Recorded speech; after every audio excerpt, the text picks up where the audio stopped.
नमस्कार सभी को, मैं Navneet Gautam classes of physics में आप सभी का स्वागत करता हूं। BSc fourth semester modern physics आप लोग पढ़ रहे हैं और मॉडर्न फिजिक्स में आपकी जो फोर्थ यूनिट है जिसका नाम है इंट्रोडक्शन टू क्वांटम मैकेनिक्स, उसकी आज लास्ट क्लास है और वो भी आपकी एमसीक्यूज़ की। तो एमसीक्यूज़ हमें करने हैं मॉडर्न फिजिक्स के, ठीक है जी। तो देखो, फर्स्ट एमसीक्यू क्वेश्चन आपके सामने होगा, ठीक है जी। देखो पढ़ें, क्वेश्चन क्या कह रहा है, आपसे कह रहा है कि जो डी ब्रोगली वेवलेंथ है उसमें चेंज कितना होगा, ठीक है जी। देखो, if the kinetic energy of A free electron doubles, यदि काइनेटिक एनर्जी जो है ना, पहला क्वेश्चन है वो कैसे हो जाती है ना, डबल हो जाती है 2 टाइम्स। तो आपसे पूछ रहा है लैम्डा कितना होगा, ठीक है जी। तो देखो, लैम्डा और के में रिलेशन है, लैम्डा बराबर है h/√2m के, याद है आपके। तो आप खुद बताओ, यदि के डबल हो गया, ठीक है जी, यानी लैम्डा डैश आपसे पूछा है और के डैश जो है ना वो है 2k, के डबल हो गया तो बताओ लैम्डा डैश बराबर आएगा h/√2m और यहाँ के डैश आएगा, जब यहाँ लैम्डा डैश आया तो आएगा h/√2m, के डैश की वैल्यू है 2k, ठीक है जी। तो ये आ जाएगा लैम्डा डैश बराबर 1/√2, ये वाला बाहर लिख लो और ये पूरा रहेगा h/√2m के, ठीक है जी।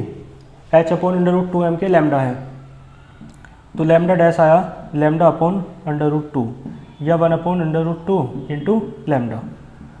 आई बात समझ में? इसका मतलब है, इसने पूछा था काइनेटिक एनर्जी को यदि डबल कर दोगे तो वेवलेंथ में किस फैक्टर से चेंज होगा।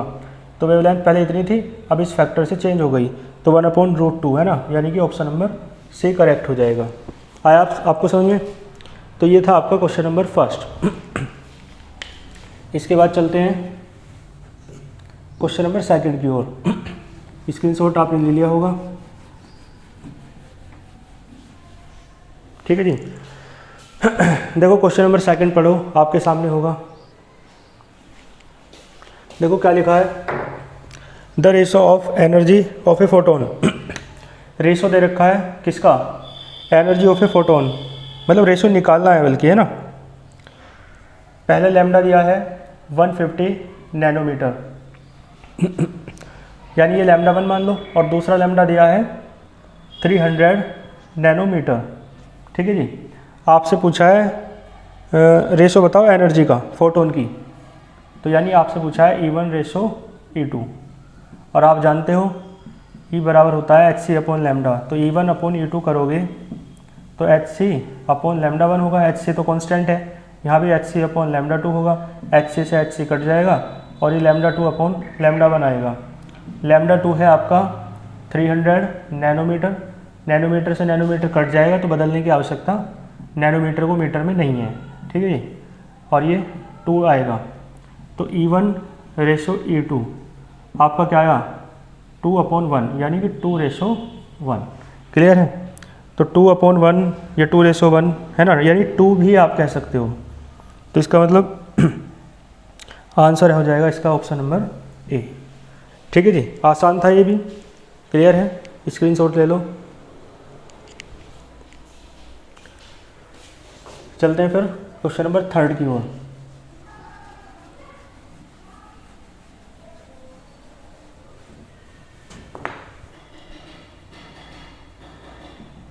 देखो, क्वेश्चन नंबर थर्ड क्या कहता है, द वेवलेंथ ऑफ फोटोन, जो फोटोन की वेवलेंथ है वो प्रोपोर्शनल होती है, ठीक है जी। किसके प्रोपोर्शनल होती है ना, ये पूछा है।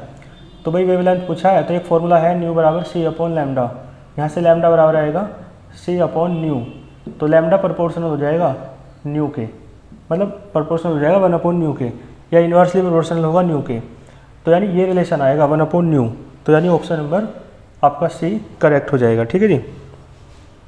क्लियर है? तो इसका सी ही है ना दे रखा है, तो बिल्कुल सही है, ठीक है जी। स्क्रीनशॉट ले लो।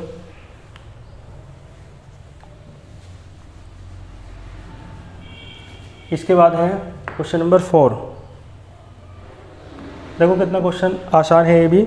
इसने पूछा है इलेक्ट्रॉन वोल्ट किसकी यूनिट है, तो इलेक्ट्रॉन वोल्ट किसकी यूनिट है, तो इलेक्ट्रॉन वोल्ट आपकी एनर्जी की यूनिट होती है। ठीक है जी, ठीक है जी। तो कौन सा ऑप्शन करेक्ट हो जाएगा, ऑप्शन नंबर ए है ना, यानी कि एनर्जी। क्लियर है, तो फोर्थ का ए हो जाएगा।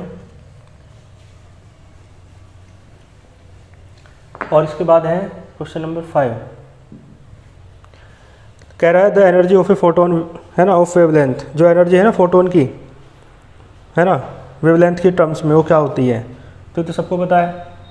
एनर्जी पूछा है ना फोटोन की, ई बराबर होता है, एच नहीं होता है वैसे तो, लेकिन वेवलेंथ की टर्म में होता है ई बराबर एच सी अपॉन लैम्डा। ठीक है जी, यानी ऑप्शन नंबर बी करेक्ट हो जाएगा। क्लियर है। इसके बाद चलते हैं क्वेश्चन नंबर 6 पर। कह रहा है the de Broglie wavelength wave corresponding to a particle of mass m velocity v has a wavelength. ठीक है जी, डी ब्रोगली वेवलेंथ पूछिए, यानी कहने का मतलब ये है। ठीक है जी, आपको पता है लैम्डा बराबर होता है एच अपॉन एम वी। ठीक है, फॉर्मूले देखो पूछ लेता है, तो यानी ऑप्शन नंबर ए करेक्ट हो जाएगा। तो फॉर्मूले भी आपको है ना याद होनी चाहिए एमसीक्यूज के लिए। इसके बाद है क्वेश्चन नंबर 7। देखो कह रहा है इफ़ वी कंसिडर, यदि हम मान के चलें इलेक्ट्रॉन और प्रोटॉन दोनों सेम वेवलेंथ के हैं, तो उनका सेम क्या होगा भाई। एक फॉर्मूला है लैम्डा बराबर होता है एच अपॉन एम वी। ठीक है जी, तो यहाँ से देखो वेलोसिटी बल्कि वेवलेंथ सेम दी है ना, तो देखो इलेक्ट्रॉन के लिए बात करो आप, लैम्डा ई कह दूँ h upon M e into v. ठीक, बल्कि वी ई। ठीक है जी, और लैम्डा पी प्रोटॉन के लिए कहें तो h upon M p into v p. Clear है। उसने ये कहा इफ़ वी कंसिडर, यदि हम मान के चलें दोनों की वेवलेंथ कैसी है, सेम, दोनों की वेवलेंथ सेम है, लैम्डा ई बराबर है लैम्डा पी के। समझिए, लैम्डा ई की वैल्यू रखो H upon M E V E बराबर H upon M P V P. H से एच कैंसिल, ये इधर जाएगा, तो एम पी वी पी बराबर आएगा एम ई वी ई। समझ गए। और एम इंटू वी होता है मोमेंटम, यानी momentum of proton is equal to momentum of electron. तो क्या सेम रहेगा, इसने ये पूछा था, तो क्या सेम रहेगा, मास और वेलोसिटी का प्रोडक्ट यानी कि मोमेंटम। तो ऑप्शन नंबर आपका ए करेक्ट हो जाएगा। क्लियर है। तो 7th क्वेश्चन का क्या ऑप्शन है आपका, ऑप्शन नंबर ए। ठीक, इसके बाद चलते हैं क्वेश्चन नंबर 8 पर। कह रहा है if particles are moving with same velocity, तो मैक्सिमम डी ब्रोगली वेवलेंथ किसकी होगी भाई। लैम्डा बराबर होता है एच अपॉन एम वी। ठीक है, तो लैम्डा प्रोपोर्शनल है 1 अपॉन वी के, है ना। मास की तो उसने बात नहीं की, तो मास को छोड़ो, एच और एम तो कांस्टेंट है, वी के प्रोपोर्शनल है इन्वर्सली प्रोपोर्शनल लैम्डा। तो उसने पूछा कि वेलोसिटी कैसी है, सेम है, तो किसके लिए, है ना, इसकी हमें आवश्यकता नहीं है, यहाँ से काम हो जाएगा। इसने पूछा वेलोसिटी तो है सेम, तो किसके लिए डी ब्रोगली वेवलेंथ ज़्यादा होगी। देखो भाई, एम यदि स्मॉल है ना, और वी भी यदि स्मॉल है, तो लैम्डा कैसा होगा, मैक्सिमम। ये दोनों छोटे होंगे तो तभी तो लैम्डा ज़्यादा आएगा। और वी तो दे दिया उसने सेम, तो इसका तो काम खत्म। तो मास जिसके लिए कम होगा, है ना, उसके लिए वेवलेंथ लैम्डा कैसी हो जाएगी, ज़्यादा। तो अब देख लो इन चारों ऑप्शन में मास किसके लिए सबसे कम है, proton, beta particle, alpha particle, neutron. तो देखो सबसे कम मास होता है 10⁻³ इलेक्ट्रॉन का, है ना, जिसे बीटा पार्टिकल भी आप कहते हो। ठीक है जी, क्लियर है। तो इसका मतलब है बीटा पार्टिकल आ जाएगा इसका ऑप्शन। ठीक, यानी 8th का सी। ठीक है जी, तो बीटा पार्टिकल जो है वो वास्तव में कौन होते हैं, इलेक्ट्रॉन्स। और अल्फा पार्टिकल का मास भी ज़्यादा है। ठीक है जी, बहुत ज़्यादा रहता है, प्रोटॉन के मास से 4 गुना होता है अल्फा पार्टिकल का मास, मैंने बताया था जब न्यूमेरिकल्स कराए थे। और न्यूट्रॉन और प्रोटॉन का तो लगभग बराबर होता है सबसे, है ना, 10⁻27 आता है। तो माइनस में जो जितना ज़्यादा वो उतना ही कम, तो इसमें आता है इलेक्ट्रॉन या बीटा पार्टिकल में 10⁻−31। तो सबसे कम इसका है। जब सबसे कम इसका है तो इसकी वेवलेंथ कैसी होगी, सबसे ज़्यादा, है ना। इसका मतलब इसका ऑप्शन करेक्ट हो जाएगा बीटा पार्टिकल। ठीक है जी, ऑप्शन नंबर सी। क्लियर। इसके बाद है क्वेश्चन नंबर 9।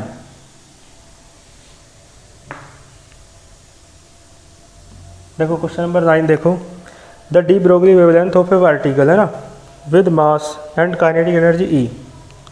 काइनेटिक एनर्जी के की जगह ई दे दिया, तो लैम्डा बराबर आप फॉर्मूला जानते हो √H/√2m के, लेकिन के की जगह ई कह रखा है काइनेटिक एनर्जी को, तो फॉर्मूला जाएगा √H/√2m। ठीक है जी, तो ऑप्शन नंबर ए करेक्ट हो जाएगा, 9th का ए। ठीक है। डी ब्रोगली वेवलेंथ पूछी थी, मास दे रखा था, एनर्जी काइनेटिक एनर्जी ई दी है, तो इनकी टर्म में ही वेवलेंथ का फॉर्मूला ये होता है। ठीक है जी, इस फॉर्मूले मैंने करा रखे हैं डेरिवेशन पूरे।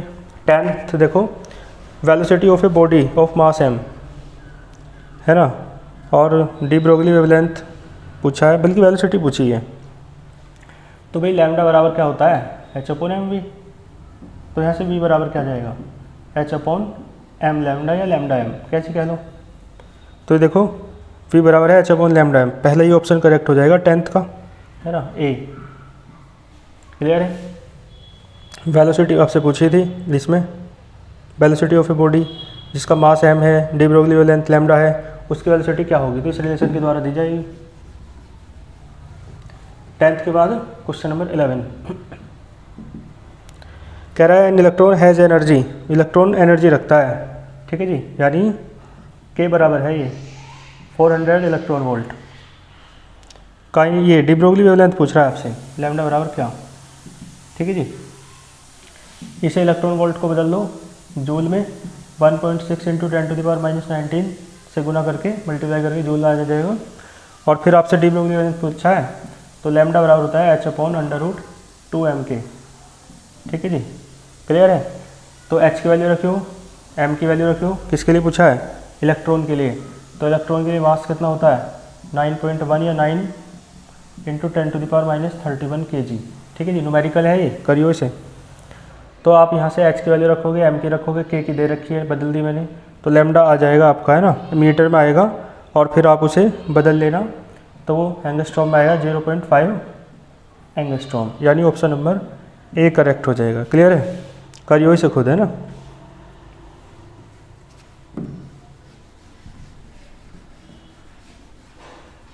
इसके बाद देखो question number 12, the idea of matter waves. Matter waves का आइडिया किसने दिया, तो बताया था मैंने, मैटर वेव्स का आइडिया सबसे पहले डी ब्रोगली ने दिया था। ठीक है जी, डी ब्रोगली, यानी कि ऑप्शन नंबर सी करेक्ट हो जाएगा। क्लियर है, डी ब्रोगली ने ही मैटर वेव्स की हाइपोथेसिस दी थी, तो ऑप्शन नंबर, है ना, 12 का सी हो जाएगा। इसके बाद आओ क्वेश्चन नंबर 13 पर। आपसे कह रहा है wave is associated with matter. Matter के साथ वेव कब एसोसिएट होते हैं, तो मैंने बताया था जब मैटर पार्टिकल मोशन में हो, तो ये वाला ऑप्शन होगा, when it is in motion with the velocity of light. तो मोशन में वेलोसिटी ऑफ लाइट से हो ऐसा नहीं जरूरी, कोई भी वेलोसिटी हो। बताया था ना, लैम्डा बराबर H/mv होता है, लैम्डा बराबर H/mv, v आ रहा है, c नहीं आ रहा, तो c नहीं आ रहा, इसका मतलब वेलोसिटी ऑफ लाइट के बराबर नहीं, कोई भी वेलोसिटी हो चलेगा। तो इसलिए when it is in motion, second वाला पार्ट, विद एनी वेलोसिटी, ये वाला ऑप्शन करेक्ट हो जाएगा। क्लियर है, तो 13 का बी। भाई वेलोसिटी ऑफ लाइट से मैटर पार्टिकल कहाँ, फोटोन के लिए आता था, है ना, वो तो वेलोसिटी ऑफ लाइट, क्योंकि फोटोन की स्पीड होती है ना, फोटोन लाइट में रहती है, लाइट की स्पीड सी होती है, तो यहाँ तो कोई भी वेलोसिटी हो, कोई दिक्कत नहीं है ना, और स्टेशनरी होंगे तो चलेगा ही नहीं, है ना, तो इसलिए ऑप्शन नंबर बी ही करेक्ट होगा उसका। स्टेशनरी पार्टिकल के साथ मैटर वेव, है ना, क्रिएट नहीं होती। आगे लिखा है dual nature of radiation is shown by. Dual nature बतानी है, कौन सा ऑप्शन में है भाई। डिफ्रैक्शन वेव नेचर बताता है, रिफ्लेक्शन ऐसा है वो वेव नेचर से भी एक्सप्लेन हो जाता है और पार्टिकल नेचर से भी, है ना। तो कोई ऐसा ढूंढो जो एक वेव नेचर को बताता हो और एक पार्टिकल नेचर को। बी पे आओ, photo electric effect particle nature बताता है और डिफ्रैक्शन वेव नेचर बताता है, तो इसका ऑप्शन नंबर बी ही करेक्ट होना चाहिए। सी देखो, फोटो इलेक्ट्रिक इफेक्ट अकेला तो पार्टिकल नेचर बताएगा, और रिफ्रैक्शन है ना, ये तो रिफ्रैक्शन एंड डिफ्रैक्शन ए वाला ऑप्शन ही है, बस आगे पीछे कर दिया, नहीं वो रिफ्लेक्शन है पहले में शायद। हाँ, तो डी में रिफ्रैक्शन कहा, तो रिफ्रैक्शन भी पार्टिकल नेचर वेव नेचर दोनों समझाया जा सकता है, और डिफ्रैक्शन वेव नेचर है। तो एक मैंने बताया ऐसा ढूंढो जो एक पार्टिकल नेचर से शो होता है और दूसरा वेव नेचर से एक्सप्लेन होता है ना। तो ये है photo electric effect particle nature को सपोर्ट करता है और डिफ्रैक्शन वेव नेचर को, तो 14th का बी हो जाएगा। क्लियर है? आओ आगे, इसके बाद है 15th। देखो 15th में कह रहा है द इलेक्ट्रोमैग्नेटिक वेव है, वो जो इलेक्ट्रोमैग्नेटिक वेव है ना, वो क्या रखती है, तो आपको पता तो है इलेक्ट्रोमैग्नेटिक वेव यानी लाइट वेव, और लाइट का नेचर कैसा होता है, ड्यूअल। तो कैसी नेचर रखती है, ड्यूअल नेचर है ना। तो particle nature, wave nature, photon nature, नहीं ड्यूअल नेचर है ना, दोनों रखती है, पार्टिकल भी और वेव भी। ठीक है जी, तो ड्यूअल नेचर आएगा, ऑप्शन नंबर ए करेक्ट हो जाएगा 15th का। ठीक है जी। देखो और कुछ अलग टाइप के है ना MCQs हैं, तो फिर इसका पॉइंट है ना 15 ये अलग हो गए, अब अलग है एक है ना अलग तरीके से दूसरा है ना। आगे देखो जो MCQs है आपके सामने होगा, लिखा है the de Broglie hypothesis is associated with, है ना, यानी कि दूसरे टाइप मतलब दूसरी बुक से कह दो चाहे आप, तो उसका पहला न्यूमेरिकल है ना, वे 15 मैंने करा दिए एक साथ जो थे। फिर लिखा है the de Broglie hypothesis is associated, जो डी ब्रोगली हाइपोथेसिस है वो किसके साथ जुड़ी रहती है, तो आपको पता है मैटर पार्टिकल से रिलेटेड है वो, तो wave nature of electron only है ना, तो इलेक्ट्रॉन ओनली कह रहा है नहीं, अल्फा पार्टिकल्स ओनली नहीं, वेव नेचर ऑफ रेडिएशन नहीं है ना, रेडिएशन से तो मतलब ही नहीं है उसका, wave nature of all material particles, मैंने बताया था ना प्रत्येक मैटर पार्टिकल या मटेरियल पार्टिकल कह दो, वो जब चलता है ना तो उसके साथ एक वेव चलती है, डी ब्रोगली ने बताया था, तो इसका ऑल मैटर पार्टिकल्स वाला ऑप्शन आएगा, यानी पहले का डी करेक्ट हो जाएगा। क्लियर है? ठीक, इसके बाद देखो सेकंड पे आओ, कह रहा है अकॉर्डिंग टू श्रोडिंगर के अनुसार जो पार्टिकल है ना वो किसके इक्विवेलेंट है। मैंने आपको ग्रुप वेव का कॉन्सेप्ट पढ़ाया था है ना, तो ग्रुप वेव क्या है, एक तरीके से वो बहुत सारी वेव्स आपस में मिलकर एक वेव का पैकेट बनाती हैं। ठीक है, यानी श्रोडिंगर ने ये बताया कि जो मैटर पार्टिकल्स है ना, भाई डी ब्रोगली ने तो बताया था मैटर पार्टिकल्स के साथ एक वेव चलती है, लेकिन श्रोडिंगर ने बताया था कि मैटर पार्टिकल के साथ एक वेव नहीं चलती बल्कि वेव्स के ग्रुप चलते हैं, जिसे आप वेव पैकेट कहते हैं। तो एक मैटर पार्टिकल चल रहा है या एक वेव के साथ जो ग्रुप्स चल रहा है वेव का या वेव पैकेट चल रहा है, बात एक ही है, तो इसका मतलब मैटर पार्टिकल है ना इक्विवेलेंट है किसके, वेव पैकेट के। क्लियर है? सिंगल वेव के नहीं, सिंगल वेव वाली डी ब्रोगली ने बात बताई थी, लेकिन श्रोडिंगर के अनुसार कह रहा है ये, तो श्रोडिंगर ने बताया था वेव का पूरा ग्रुप चलता है, वेव पैकेट जिसे आप कहते हो, तो सेकंड का बी हो जाएगा है ना, option number B wave packet.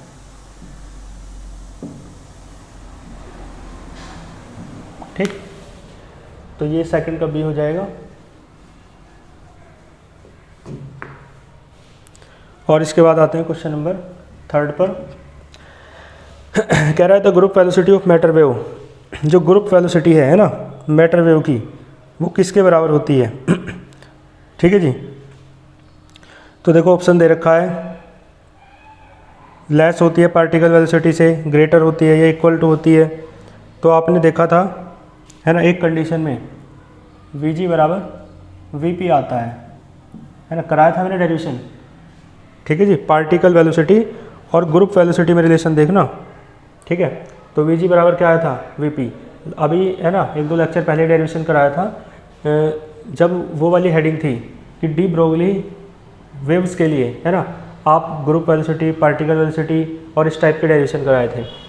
तो ग्रुप वेलोसिटी और पार्टिकल वेलोसिटी बराबर होती हैं। ठीक है जी, और यही बात तो श्रोडिंगर ने कही कि पार्टिकल जब चलता है ना तो उसके साथ पूरा वेव का ग्रुप चलता है ना, ग्रुप चलता है पूरा, जिसे आप वेव पैकेट कहते हैं। तो पार्टिकल की वेलोसिटी उतनी ही होती है जितनी पूरी वेव के ग्रुप की रहती है, यानी वेव पैकेट की रहती है, तो दोनों बराबर होते हैं। ठीक है जी, ये फेज वेलोसिटी नहीं है, ये पार्टिकल वेलोसिटी है। ठीक है जी, तो देख लियो आप मैं बता दूं आपको, मुझे डेरिवेशन में याद नहीं है कि पार्टिकल वेलोसिटी को किससे डिनोट किया था, ठीक है जी। यदि v से किया हो तो यहाँ आ जाएगा vg बराबर v, ये प्रूफ किया होगा। और फेज वेलोसिटी को शायद मैंने vp से किया था, तो यदि पार्टिकल से किया तो vg बराबर v हो जाएगा, ठीक है जी। तो बराबर आएगा, कुल मिला के सीधी सी बात ये है। तो ग्रुप वेलोसिटी जो है ना, वो पार्टिकल वेलोसिटी के बराबर होती है, ठीक है जी। क्लियर है? तो तीसरे का सी ऑप्शन करेक्ट हो जाएगा, है ना। कौन सा ऑप्शन? सी ऑप्शन, ठीक। इसके बाद आते हैं 4 पर, ठीक है जी। 4 में कह रहा है द फेज वेलोसिटी, है ना, और ग्रुप वेलोसिटी किसके लिए? डी ब्रोगली वेव के लिए इन फ्री स्पेस किस प्रकार से रिलेटेड है? तो मैंने कराया था एक फॉर्मूला Vp इंटू Vg, है ना, बराबर क्या आया था? सी स्क्वायर। क्लियर है? Vp इंटू Vg बराबर सी स्क्वायर आया था। क्लियर है? तो फोर्थ का ऑप्शन नंबर बी करेक्ट हो जाएगा, ठीक। ये डेरिवेशन मैंने कराया है Vp इंटू Vg बराबर सी स्क्वायर, ठीक है। जिसमें Vg देखो ये ऐसे भी आ सकता है, मैं आपको बता दूं, Vg बराबर V है, ग्रुप वेलोसिटी पार्टिकल वेलोसिटी के बराबर है, तो आप इसे ऐसे भी लिख सकते हो Vp इंटू V बराबर सी स्क्वायर, है ना। और मैंने हेंस करके लिखवाया था फेज वेलोसिटी और ग्रुप वेलोसिटी की जो प्रोडक्ट है वो सी स्क्वायर के बराबर होता है, यानी square of velocity of light. या आप ऐसे कह दो फेज वेलोसिटी और पार्टिकल वेलोसिटी की प्रोडक्ट स्क्वायर ऑफ वेलोसिटी के square of velocity of light के बराबर होता है। तो दोनों ही बात याद रखियो, ठीक है, क्योंकि Vg बराबर V होता है, यानी पार्टिकल, ये पार्टिकल की वेलोसिटी है V, ठीक है। तो ऑप्शन नंबर बी करेक्ट हो जाएगा। और एक क्वेश्चन ये भी आ जाए तो ये भी मैंने बता दिया, ठीक है जी। इसके बाद क्वेश्चन नंबर है 5। देखो पढ़ो क्वेश्चन नंबर 5 क्या कह रहा है। इफ एन इलेक्ट्रॉन,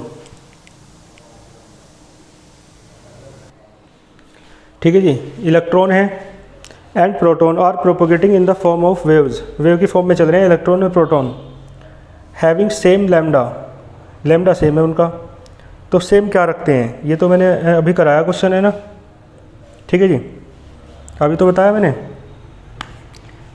अभी मैंने कराया था, है ना, ये रिपीट हो गया है क्वेश्चन यहाँ पे, तो इसलिए सेम क्या रखते हैं? मोमेंटम रखते हैं, अभी तो बताया था, देख लो आप क्वेश्चन, है ना। ऑप्शन नंबर बी हो जाएगा। और बता दूं मैं आपको कौन सा क्वेश्चन है। इलेक्ट्रॉन और प्रोटॉन की, है ना, वेवलेंथ सेम हो तो ये रहा जी क्वेश्चन नंबर कौन सा है, 7, ठीक है जी। जो पिछला कराया ना उसमें क्वेश्चन नंबर 7 है ना, देख लो। तो क्वेश्चन नंबर 7 के जैसा ही क्वेश्चन है ये, ठीक है जी।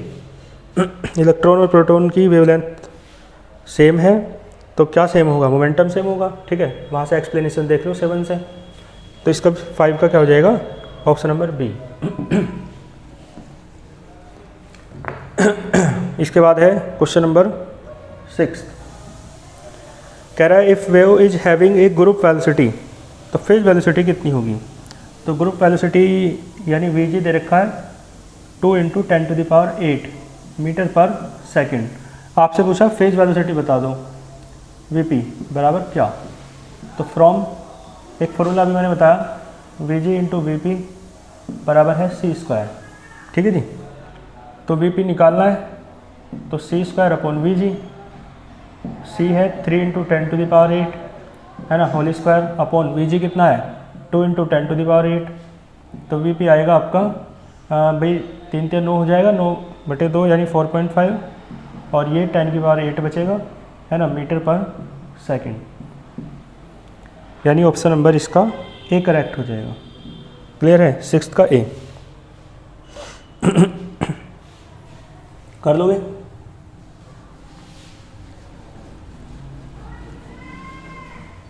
इसके बाद आओ क्वेश्चन नंबर 7 पर, ठीक है जी। क्या कहता है? नॉन डिस्पर्सिव मीडियम के लिए, है ना, क्या होता है रिलेशन किस किस के बीच? ग्रुप वेलोसिटी और फेज वेलोसिटी के लिए। तो मैंने डिस्पर्सिव के लिए रिलेशन बताया था आपको, Vg बराबर था, है ना, Vp minus lambda D Vp upon D lambda, ठीक है जी। ये डिस्पर्सिव के लिए था। और नॉन डिस्पर्सिव कैसा है? तो नॉन डिस्पर्सिव के लिए मैंने बताया था 4 नॉन डिस्पर्सिव, है ना। नॉन डिस्पर्सिव के लिए D V P upon D lambda कितना हो जाता था, 0। तो वी जी बराबर क्या आता था, वी पी के। और ये वाला किसके लिए है, तो ये है डिस्पर्सिव के लिए, है ना। दोनों ही आपसे पूछ सकता है एमसीक्यूज में, ये डिस्पर्सिव के लिए है, ये नॉन डिस्पर्सिव के लिए है। तो कह रहा है नॉन डिस्पर्सिव के लिए बताओ ग्रुप वेलोसिटी और फेज वेलोसिटी बराबर होगी, यानी 7th का बी, है ना। ग्रुप वेलोसिटी और फेज वेलोसिटी बराबर होगी तो 7th का बी हो जाएगा। क्लियर है, ये ऑप्शन नंबर बी हो जाएगा 7th का। ठीक है जी। इसके बाद आओ क्वेश्चन नंबर 8 पर। आपसे कह रहा है quantum field theory is also called, है ना। क्वांटम फील्ड थ्योरी क्या कहलाती है, तो एक बात सुनो, quantum field theory quantum mechanics से रिलेटेड है ना। तो क्लासिकल फील्ड थ्योरी तो होगा ही नहीं, स्पेशल थ्योरी ऑफ रिलेटिविटी भी नहीं होगा, तो क्वांटम मैकेनिक्स कहलाएगी, है ना। और 8th का सी, क्वांटम मैकेनिक्स। ठीक है जी। क्वांटम वर्ड आ रहा है, क्वांटम मैकेनिक्स से रिलेटेड है, तो क्वांटम फील्ड थ्योरी या क्वांटम मैकेनिक्स बात एक ही है ना। ऑप्शन नंबर सी करेक्ट हो जाएगा। ठीक है, क्लियर है। इसके बाद पढ़े क्वेश्चन नंबर 9।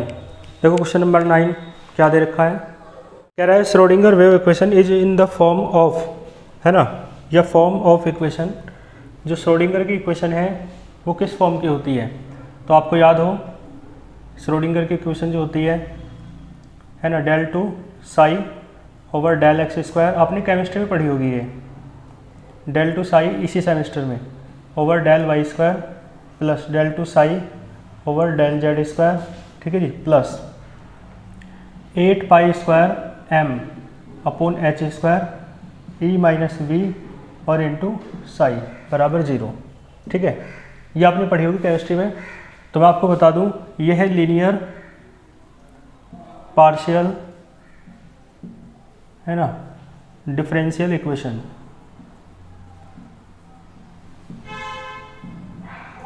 ठीक है जी, तो लीनियर पार्शियल डिफरेंशियल इक्वेशन है ये। तो 9th का कह रहा है कौन सी है, तो लीनियर है, तो लीनियर तो है, पार्शियल डिफरेंशियल भी है, बिल्कुल सही।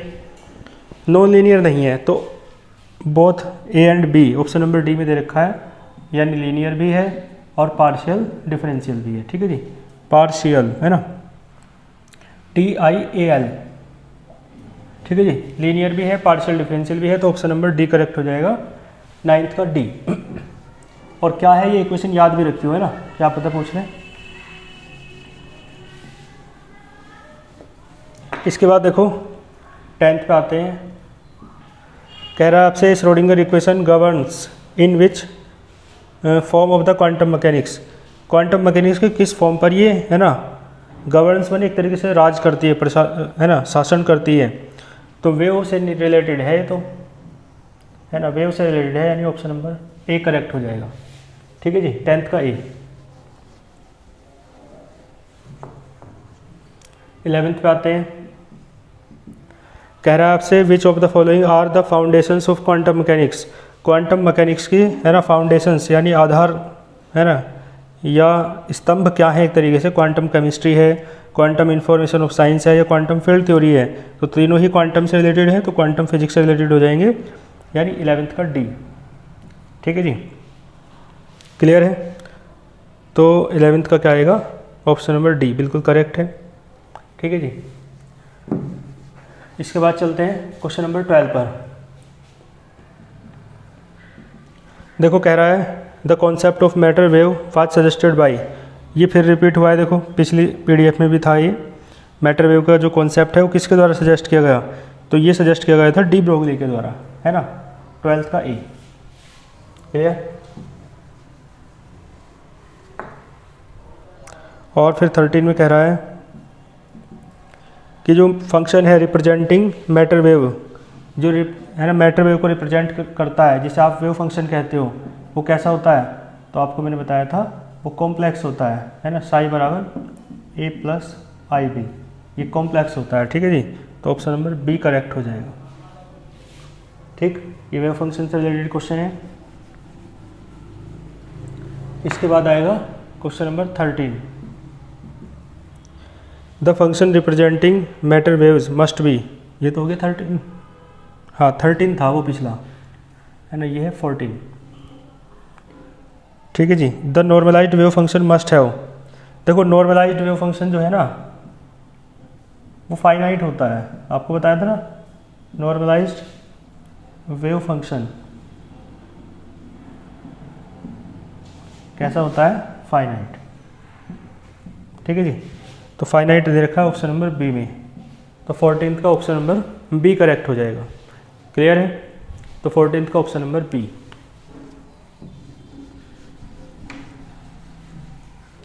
इसके बाद है क्वेश्चन नंबर 15। देखो क्या कह रहा है, the total probability of finding the particle in space, total probability जो मैंने बताई थी, है ना, मॉडुलस -∞ से +∞, साई स्टार, है ना, d2 बराबर 1 होता है। ठीक है जी। ये क्या है, टोटल प्रोबेबिलिटी, है ना, टोटल प्रोबेबिलिटी। ठीक है जी। कितनी होती है, 1। याद रखियो इसे, 1 का मतलब यूनिट, यूनिटी, है ना। 15th का ए। क्लियर है? तो ये भी मैंने बता रखा है, सब एक्सप्लेन कर रखा है सब अच्छे से। 15th के बाद है आपका क्वेश्चन नंबर 16। कह रहा है आपसे the square of magnitude of wave function. देखो मैग्नीट्यूड ले लिया वेव फंक्शन का, फिर इसका स्क्वायर कर दिया, तो ये क्या होता है, इसका भी नाम मैंने बता रखा है ना, प्रोबेबिलिटी, प्रोबेबिलिटी डेंसिटी। याद करो, इसका नाम था प्रोबेबिलिटी डेंसिटी या प्रोबेबिलिटी पर यूनिट वॉल्यूम। तो ऑप्शन नंबर 16th का ए हो जाएगा। ठीक है जी। आसान लग रहे होंगे क्वेश्चन काफ़ी, तो जब अच्छे से थ्योरी पढ़ लेते हैं ना तो एमसीक्यूज आसान ही लगते हैं। इसलिए ये तरीका गलत होता है कि आप डायरेक्ट एमसीक्यूज करो बिना थ्योरी पढ़े, वो सबसे गलत तरीका है। पहले अच्छे से थ्योरी पढ़नी चाहिए। 17 पे है the non normalised wave function. देखो नॉर्मलाइज्ड वेव फंक्शन कैसा होता है, फाइनाइट होता है नहीं, अभी बताया इससे, है ना, अभी 1-2 क्वेश्चन पहले। तो नॉन नॉर्मलाइज्ड कैसा हो जाएगा, इनफाइनाइट हो जाएगा। 17th का, है ना, बी हो जाएगा, इनफाइनाइट होगा, नॉन नॉर्मलाइज्ड।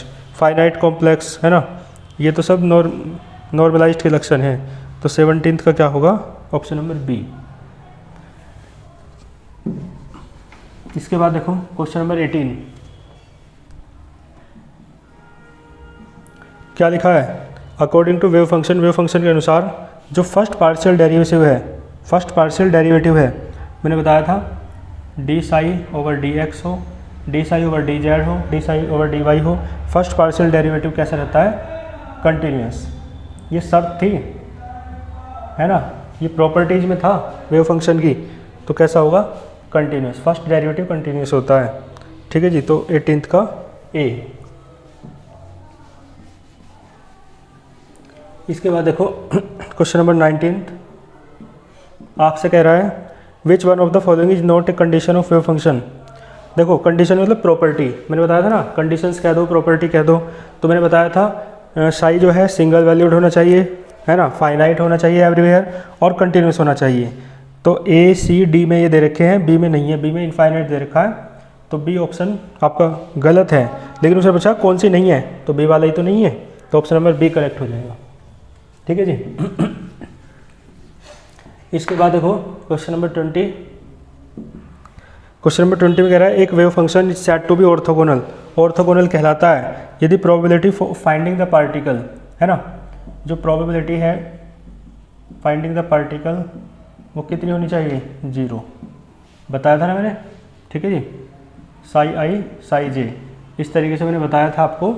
ये 0 होता है तो ऑर्थोगोनल होगा, है ना, तो ये ऑर्थोगोनल की कंडीशन है, ऑर्थोगोनल।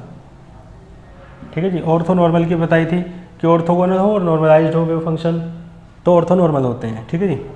तो याद रखियो 0 होनी चाहिए क्या, probability of finding the particle, यानी बी। 20 का बी हो जाएगा। क्लियर है?